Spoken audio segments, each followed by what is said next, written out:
Hi there, good morning, good afternoon, and good evening. Now let's talk about the update of 18.5 iOS, right?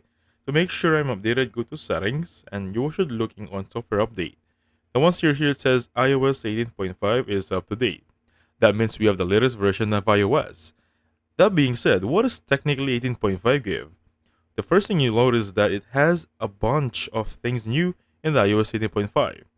First thing you notice that there are a lot of security features, more than 30. So I suggest if you're still lingering on 17 or iOS 18.2, I suggest put in the work and just update to 18.5 because it gives you a lot of security features additional. Moreover, here are gonna be the rundown and summary of what's new inside 18.5. We have a new Pride Harmony wallpaper. You can access that one by just going to the work scene and looking for the Pride Harmony. Parents now receive a notification when the screen time passcode is used. That being said, if you go settings right here, and we have a screen time, that being said, your parents will now receive a text of how long you use this one. You're gonna have restrictions moving forward that you can set up across devices.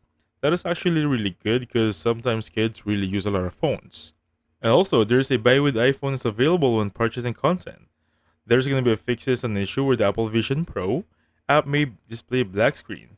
And basically those are things new in 18.5. Another thing awesome here is going to be the battery life.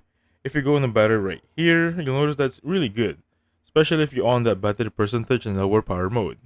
Alright? That being said, thank you so much for watching. I'll catch you guys on the next one.